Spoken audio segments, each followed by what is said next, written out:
Hello and welcome to yet another episode of When Movies Were Good. We are joining you, myself, Rachel, and my special guest star, the Jonathan Harris, the Ricardo Montalban of this podcast, Matt. You left out the Sean Connery, but yeah. I appreciate the sentiment anyway. Oh, that's all right, anything. Now, we're coming to you tonight, of course, from Melbourne, Australia, and we are in the podcast of When Movies Were Good. We are doing our Audrey Hepburn double tonight.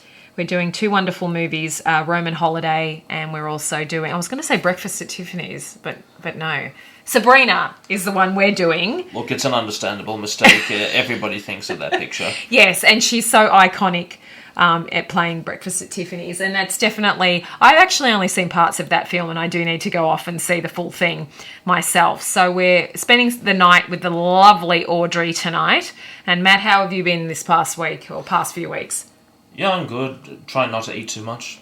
I know, it's hard to do. We're still, like most of the rest of the world, suffering with the old COVID there, but we're trying to... Well, I didn't need COVID as an excuse, but it's handy to have it up my sleeve. Yes, that's true. I think for most people, it's a convenient option at the moment.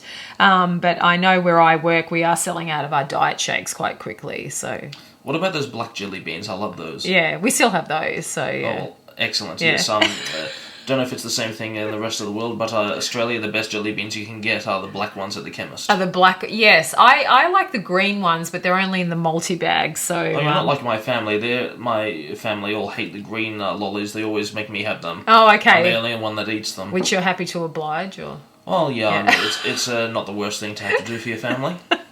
I wonder if Audrey Hepburn liked jelly beans. She kind of comes across as the sort of person that might have liked them. She did have a bit of a sweet tooth, but not to an excessive extent. Like she'd sort of have a square of dark chocolate a day.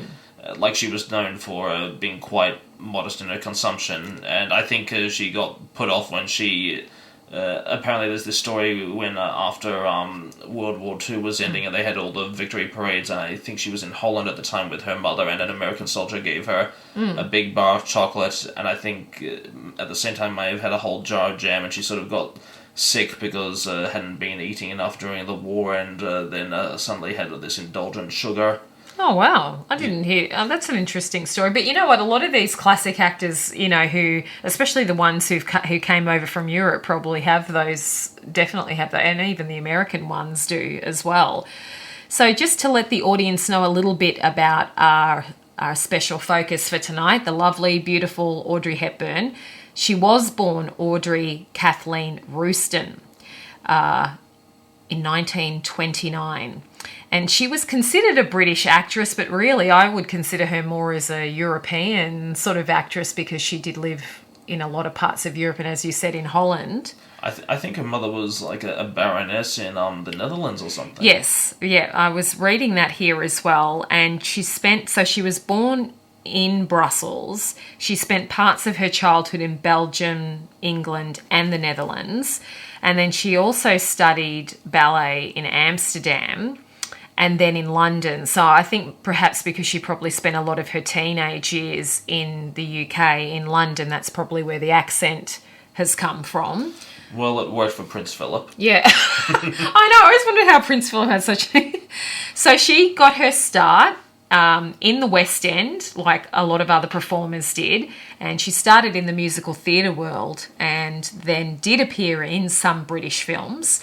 She managed, as we always say, how amazing it was back then because she got spotted and then she was put into a play on Broadway, Gigi, and that was after someone had spotted her and she was cast in that, and pretty much that's how she was then seen to go on to do Roman Holiday. So Roman Holiday is the first film that we will discuss, unless my memory, because then Sabrina came after that. So Matt, why don't you tell us a little bit about Roman Holiday? So of course it's the story of a young... We don't actually know which country her princess comes from. It's like some unknown country in Europe. Well, it's been kept deliberately vague. We know perfectly well that the plotline of a princess having an inappropriate love interest was very clearly influenced by the story of Princess Margaret, which was very big at the time. When although that was not that he was of inappropriate social rank, but that he was divorced. Yes. But clearly that would have been in the public's imagination at the time, and so it wouldn't have needed telling. Yeah. And I think it's a brilliant movie. It's not only is the acting excellent, but it was also one of the first major Hollywood productions to be shot on location. Mm-hmm. Yes, it's become such an iconic characterization of the landscape of Rome. Yeah, and the story's very it's got that perfect blend of humor and almost tragedy of destiny. Yeah, it's so just to give the audience a bit of a recap if you're not too familiar or if you saw it a long time ago, it's basically a princess who is stuck with the boredom of her luxurious but a lifestyle that she didn't choose, manages to, while she's on tour around Europe, and obviously they're in Rome, escapes from the people who are looking after her guardians and the protectors that work for her and her family, the royal family of the unnamed country. And she basically spends a couple of days with an American reporter and some other people around town, played by the wonderful Gregory Peck. So he was originally the top billing in this film, and they had tossed around other names like Matt and I were discussing beforehand, Gene Simmons and a few other names. But Audrey really stuck out for them, so they waited until she finished that Broadway run of Gigi, and then but she was an unknown at the time. She was like completely unknown. Well, they did what they did at the time in the credits of saying introducing Audrey Hepburn. Mm-hmm. It's the same with On the Waterfront when it introduced Eva Marie Saint. It kind of does reflect the power of studios at the time when they did have a credit billing like that, because even then, but this day and age, actors don't just suddenly get announced. It's not like a debutante being announced to the king. So it's quite a different way that you'd get launched now. You sort of slowly get recognised. Yes, and I think it launched a lifelong friendship for the two of them. They always remain good friends, I believe, from what I was researching about them. And then Peck actually rang the studio or rang whoever he was dealing with and said, no, I want her name above the credits with mine, because originally it was just going to be Gregory Peck in Roman Holiday and then everyone else comes after that. So that was a fantastic gesture from him. Let's assume, though, that the film would have otherwise not been any different, and that you just had the credits originally. Even so, Audrey shone through in that film. She did, and she was really adept at playing the sort of roles that she did end up playing. I mean, from Holly Golightly, I'm wanting to say if that was the character in Breakfast at Tiffany's, and then, of course, My Fair Lady, and was actually listening to her, not to veer too far off course, but listening to her natural singing voice in My Fair Lady today, which was interesting, and I think she could have sung the role well enough to do it. But she didn't actually sing in My Fair Lady. She sang in Funny Face, but they dubbed her in My Fair Lady. Yeah, so they actually had some footage of her raw vocals. Yeah, obviously she would just sing on the set when she was doing the musical numbers, and apparently she wasn't even aware they were going to overdub her. And she was a serviceable singer. She wasn't fantastic, but she was okay. So I really don't, and she didn't realise that Marnie Nixon was going to come in and overdub for her. So I didn't realise that. Yeah, I think she was hired on the belief that she would be doing the singing because she'd sung in Funny Face, but I haven't actually seen Funny Face yet. So another thing which was interesting, William Wyler, who we've done a few of his films before. Friendly Persuasion was one of his that we've previously spoken about. But Dalton Trumbo, who was blacklisted, he was the original writer of the screenplay, and his name was taken off, and then quite rightly they reinstated his credit years later. Well, that was I don't know all of Trumbo's films, but certainly I think that would be one of his masterpieces. Yeah. So, look, my thoughts on this were, I think Audrey definitely suited the role. I'm not going to say issues with this film.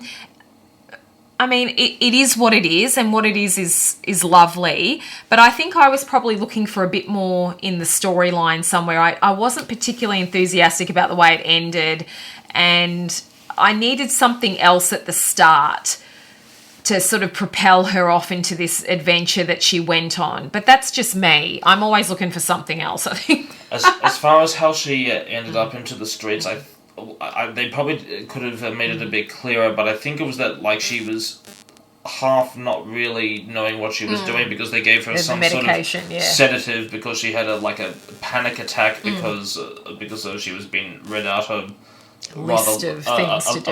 A list of things to do. Look, I'd have probably felt that way too if I had to go to that many meetings. I can barely handle one. Oh yeah, absolutely. And then all royalty must feel like that. I think it must have been like some sort of delayed reaction to the drug because we've Gregory Peck found her on the street like half out there, like he thought she was drunk. Yes, definitely. I think I just it was a little slow to start. I had her meeting all these dignitaries and stuff. I don't know. I'm just thinking maybe I would have done it a different way. But I guess when you have an interest in storytelling yourself, you're always annoyingly thinking about silly things like that at times, which kind of... But then it does show the sort of gilded cage and ceremony that she has to deal with. Yes, because she was, they had the close-ups of her taking her foot out of the shoe and trying to move it around and... Yeah, and look at it, especially with recent events going on in the English monarchy and stuff. It's not an easy lifestyle at all, and the film did show that. I suppose. Now I love Gregory Peck. I'm just not sure about him. He was 16 years older than her, and that to me is just too big of an age gap. It probably wasn't as big at the time. No, sorry, 13 years older than her. I'm thinking of the next film. 13 years older than her. I just came across as... It's just... I'm not sure. I'm not sure who they could have got to do the Gregory Peck role, but... Yeah, I can't remember how old Audrey was at the time, but the role she played, I think, was meant to be even younger. Somebody who's she pretends to be a schoolgirl. Yes. Effectively, I think terms were different than when she says school. She probably means college or uni. Yeah. No, Peck isn't dating a middle schooler. Yeah. I think she was 19. We can confirm this. I think she was about 1923, and he was in terms of their birth age. So, but there was about 13 years age difference. So just to confirm that she was born in 1929, and then Gregory Peck was born in... He was born in 1916, so there was 13 years between them, and I really picked up on that. So whether she needed someone a little bit younger for her, so maybe the reporter could have been more of a, hey, this is my first job, I got lumped over here sort of thing. I don't know. It was a lot more palatable than the age difference between, for example, James Stewart and... Grace Kelly. In Vertigo. Oh yes. Oh God. With Kim Novak. That one really. Even Hitchcock himself secretly blamed the film's limited success on that. Casting choice. Yeah, he was. But that. So the age gap isn't nearly as apparent. Although I suppose it's like you do feel bad for Audrey, especially at the beginning, because we know she's been taken advantage of straight away. That's right. Yeah. But then I suppose that might be one reason we can enjoy the ending as it did turn out, where they both sort of quietly accept their different fates. At the same time, though, I think the film would not have aged as well if it were a sort of a romantic breaking the code of rank, because she had her own duties to country. Yeah, she was, and that was very evident in the film, that she always knew that she was going to have to go back, but she wanted the day to sort of stretch out as long as it could and go back to his place with him and have a wine. It is kind of a Romeo and Juliet story. Yes, it is. So, I mean, I did like aspects about it. Yeah. Apparently, they did a remake of it with Catherine Oxenberg, who was who is a member of European royalty, but who like worked on Dynasty and a few other things in the 80s with Tom Conti. So I might be interested to watch that just for the schlock effect. I suppose you could also interpret a bit of a touch of chauvinism in how the plot ended, because like there was a film that Sophia Loren made where she was an Austrian princess, A Birth of Scandal, and she eventually ran off with the leading male who was an American commoner, but sort of she was bringing herself down to his level. If, for example, it went the other way, like it probably would not have gone with the what was allowed to happen in the sort of storytelling of the time for Peck to become Hepburn's second fiddle in the courts of Europe. Yes, I mean, it's yeah, look, and there's a few other similar films, and a lot of modern rom-coms, especially the things you get on the Hallmark Channel and stuff, have these sorts of storylines going on all the time. But I guess for me, my favourite thing in the film, just before we head on over to the other film that we'll be discussing, Sabrina, is that it was just seeing the film shot in Rome, and that's where they made the compromise, because they did want it in colour, but because they were shooting completely in Italy, the money wasn't there. But it's such a shame because it would look fantastic in colour. I guess so, but then we see a lot of colour films where the colour doesn't age as well, whereas black and white can often be quite timeless. Yes. And not just in terms of the quality or technology of colour production at the time, but even if you make today the same image, black and white versus colour, and I speak as a photographer, it's often a case that the black and white it doesn't seem quite as rooted to a particular time of day or a particular year. Yes, that's true. And I suppose they had, they were in the day, they were at night, they were around the Colosseum, they were, what was it, the Mouth of Truth or the Mouth? Yeah, that part was an improvised joke on Peck's part. Yeah, I was reading that. Were they, I didn't research it, but they were actually shooting that at the actual Mouth of Truth? It wasn't just like a mock-up that they made, or... apparently, but like probably Peck wouldn't have got away with the joke if there were a proper mouth. Yeah. No, it was, no, I actually really liked all that sort of stuff of them going around and interacting with all the other characters they came across and everything. So I liked the film. For me, it was just missing a couple of components in terms of perhaps the start, perhaps the finish. Not that it was wrong. I just would have liked to have seen something else. I loved Audrey Hepburn in the film. I thought she was absolutely the best choice for that role, and she did... She won the Academy Award, or she was nominated for the Academy Award for this. It was one or the other. It was one of those. I really love Gregory Peck. I always have. One of my favourite films is a film called Gentleman's Agreement that he's in, and I just felt he either needed someone slightly older for him or she needed someone slightly younger for her just to get the chemistry for me. I think it had, for Audrey's part, it had to be about her age or the age she portrays, because it needs to be somebody who's really forming her own identity, and that she, even though she's had to follow instructions her whole life, she's realizing that it's time to make her own choices, that she's learning responsibility overnight. Yeah, that's true. I mean, so if we go over to Sabrina, and now Sabrina was made the next year, 1954. So she was now a star, and Roman Holiday made her a star. So if we go over to Sabrina, now I'm familiar with Sabrina because I'm a big fan of Greg Kinnear, and Greg Kinnear was in the Sabrina remake with Harrison Ford. So that's how I know of the storyline of Sabrina, and it's the same storyline. So just to reacquaint the audience, so Sabrina is a rich family's chauffeur's daughter. Now, she takes off to Paris for 2 years to attend culinary school and sort of develop her own self. And then when she returns, it's sort of like a flower's bloom. So she was this sort of like mousy young girl, and now she's this beautiful, cultured woman who's lived in Paris. And the family that her father works for and the estate that she's grown up on, she's madly in love with one of the brothers, David, played by William Holden. So now that she's changed, he's now interested in her. And he's basically the playboy of the family, and she's madly in love with him, or so she thinks. So their romance is sort of thwarted by David's brother, Linus, played by Humphrey Bogart, who runs the family business. And then he basically wants David to marry an heiress so a crucial merger can take place for the family business. And there's thrills and spills abounding with Sabrina and Linus and David. Matt, what do you think? I think William Holden is...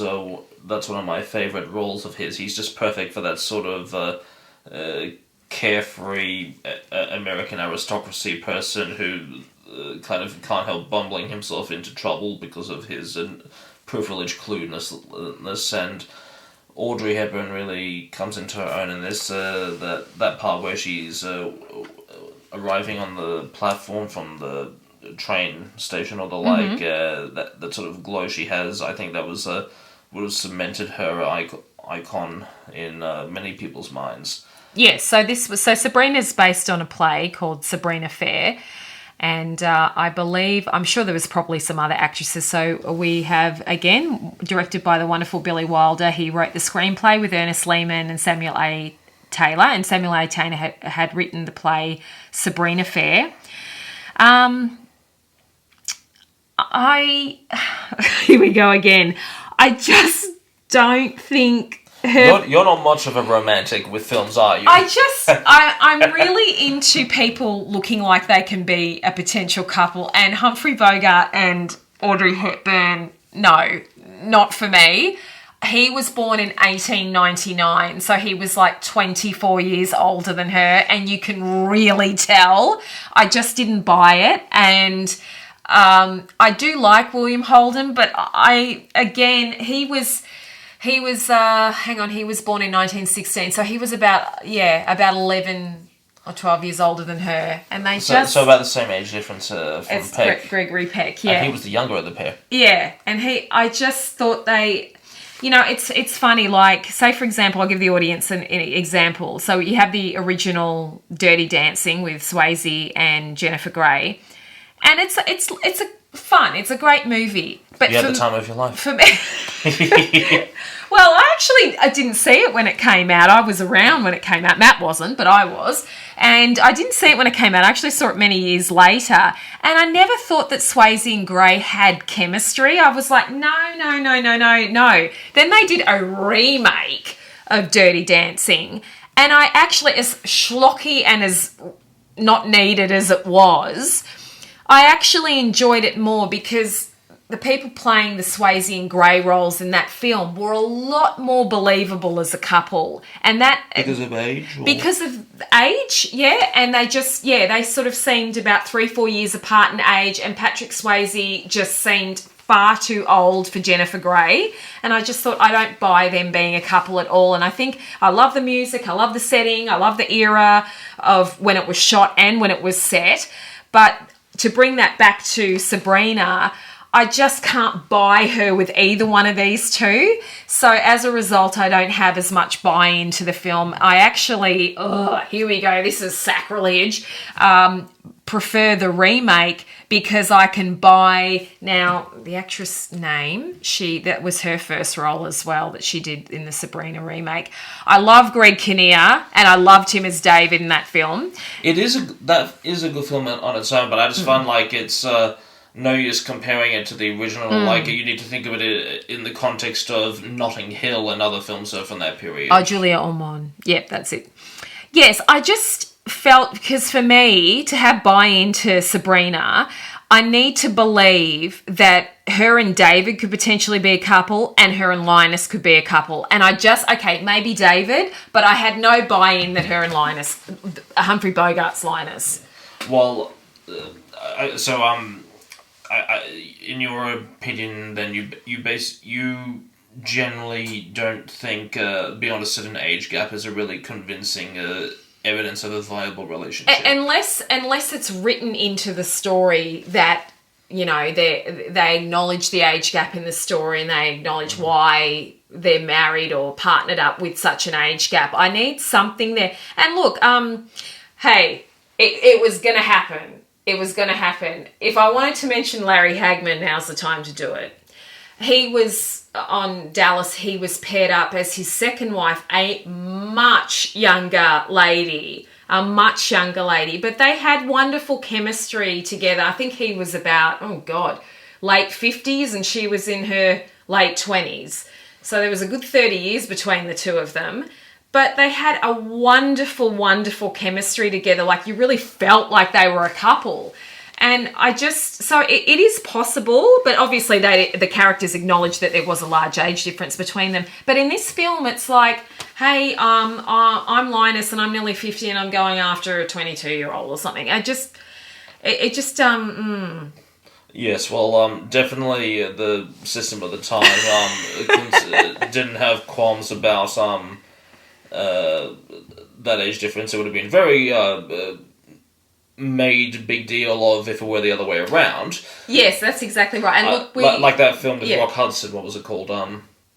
Where he was the strapping tree planter. Giant or no? I can't remember. Yeah. That's another thing.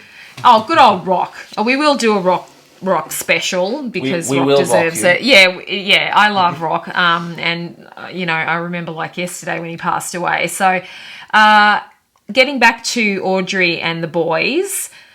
Yeah, so I don't want that to let that put you off. Sabrina's just it's part of her repertoire. It's up there with Roman Holiday. It's up there with, and look, if you love Humphrey Bogart, you're probably going to love him in this role. If you love William Holden, you will love him in this role. If you love Audrey, you will love it. And everyone, like Ellen Corby, she was on the Waltons and she was playing Linus's secretary. So there's a bit of intrigue. There's, and where it was shot, like it was partly shot in California, partly shot in New York. There's a lot going on, and at least it starts somewhere and it finishes somewhere. So I like the trajectory of the story here. I just think for me, I love the bit with the hammock and how they made use of plastic, which would have been quite revolutionary at the time. Yeah, it was. I think she's the main draw card in these films. Definitely. As famous as her male co-stars were. And are, but she is the real light in both of these films. So if you love sort of feel good, even if it's a bit bittersweet in a way, if you love that sort of thing, if you love romance, if you love just chic and classical, just looking at this classical, there's no doubt Audrey Hepburn was a stunningly beautiful woman. And even, I think Matt would have been a tiny child at the time, but I remember in 93, I think it was, when she passed away, I remember her as the UNICEF ambassador and just how elegant she was and how coiffed she was, and she always looked so beautiful, and it was just a shock that we lost her because she really wasn't that old. And I remember those group of stars passing away, so it was very sad to lose her. So, and she did, as she got into the 60s and really for her, I guess, Holly Golightly, her character in Breakfast at Tiffany's is that iconic thing that everyone, the dress, the glasses, the hair up, everything. So watch these films because they really are a part of when movies were good, and they're a part of that classic. And both of them, I think, are protected films, like on that archive of films that the American government wants to preserve. Both of them are on there. So, yeah, get yourself out there and rewatch them or watch them, and definitely. And I do. Have you seen Breakfast at Tiffany's? Or I have, yes. Yeah, I've only seen parts of it when it's been on TV, so that's one that I do need to sit down and I do like George Peppard. So it's a rather unusual plot to put into words. Like I read the book as well when I was young, so I can't remember most of it. But focusing on the film itself, I mean, it is kind of another emotional maturity story, although it feels a bit strange because Hepburn was like in her early 30s at the time. She definitely seemed a bit. She just that was like 61, so it wasn't that far away from these films. It was sort of 6, 7, 8 years away from these two films. Yeah, she's gone from taking care of the rich boy with a hangover to getting her own hangover. Yeah. Yeah, so it was lovely to spend a bit of time with Audrey, and I do want to check out a lot more of her work. And I know she sort of got away from that whole thing. And she was in Switzerland, I think, when she passed away. So she became sort of, one of the, lots of, Olivia, didn't she live in Paris? Olivia de Havilland? She was always lived in Paris most of her life after she finished. Yeah. I think the sort of the French Swiss area was sort of the place to be at the time. I suppose warmer climates and more fashionable. And I guess their background was European. I know Olivia and her sister were technically born in Japan, but they, their parents were English, and had spent part of their childhoods there. So and they sort of went to Paris like before the Paris of the age of riots and stuff, when it became quite different in the 60s and so forth. My introduction to Hepburn was actually a bit unusual because my grandparents used to record so many movies off television, and I'd see a lot of them, and they'd often be recorded sometimes years before I was born. Yeah. So I would be watching all these not exactly legal copies of films. Yeah. And there used to be this program on Australian television called Bill Collins' Golden Years of Hollywood. Yes. And so I actually got to see an interview he did with Audrey before doing a playing of the film Charade that she made with Cary Grant several years later. Yeah. So it was peculiar for me to be seeing her. I knew she was dead, although I'd sort of was too young to see to witness the media event of that time. Yeah. But to see her alive and I assume well at the time.